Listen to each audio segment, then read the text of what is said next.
Coach, you get another shot at the Jazz tonight. Now that you've had a chance to digest the film, what do you want to change, especially defensively beyond the arc, versus what are just your defensive principles and they need to be executed better? Well, I mean, there's always a little bit of both. Like we gave up 7 threes in transition the other night. There's no scheme for that. We've got to get back and get matched up. We gave up another 3 on getting broken down off the dribble and, creating help situations where we couldn't get back to the shooter. But we would like to do some things a little bit differently on pick and rolls to try to keep our guys into shorter closeouts, shorter rotations than we have been. And so we'll see how that goes. If there was a bright spot the other night, certainly Zion Williamson going against Rudy Gobert. It was his second consecutive 30-plus point night. What do you like about how he's handling that matchup? Well, look, Zion's a great attacker and can really finish around the basket. We know he's really special in that way, and he did a great job the other night. Coach, is the first time this year that we're in these new travel protocols and you're playing a team twice in the same city in a very short amount of time. Is that something that you like? And moving forward, would you like to see the league take these travel protocols on like they're doing this year?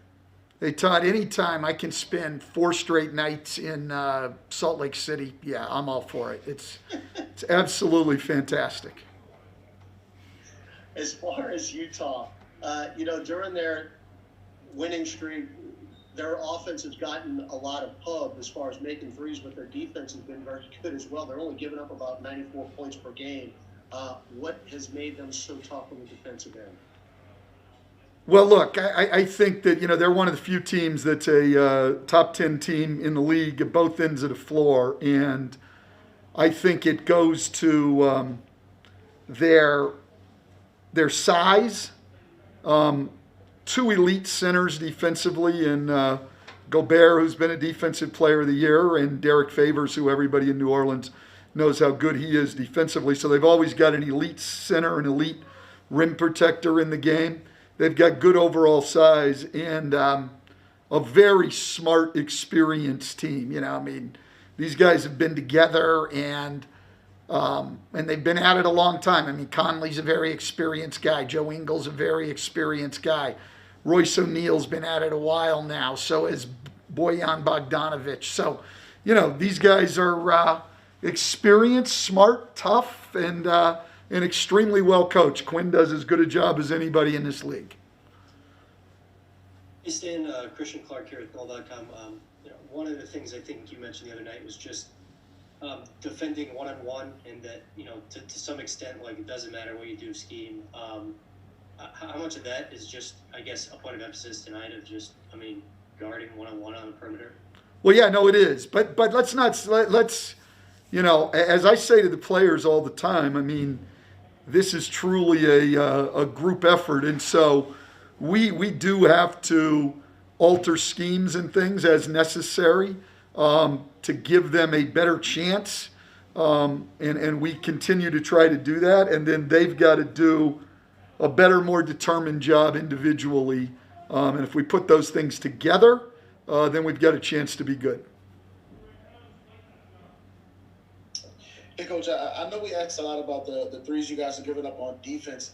How do you feel about the threes you guys are taking and the way you're creating it? And do you feel like you guys need to take more? Do you feel like you're doing the right things to create those shots? Just how do you feel about that? Well, look, we're playing most of the game with 3 perimeter players. So, the number of threes, would I in a perfect world, Will, would I love to see it go up? Yes, I would. But when, a lot of teams are putting 4 and 5 perimeter, shooters out there, we're putting 3 out there. We're not going to get the number of attempts that some of these people like. It's the quality of the threes we get and our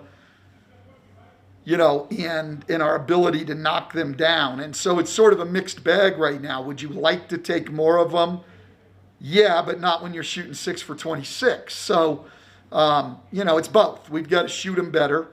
I thought, look, the other night, the quality of the ones we had we didn't have a lot of them, but the quality of the ones we had were great. I mean, you know, we had some wide open ones that we missed, and you know, I think we've got some guys struggling with their confidence a little bit right now, and you know, it sort of has all gone together. Hopefully, you know, we'll put a couple of games together, start to shoot more of them, knock them down, and play a little bit more freely in that regard.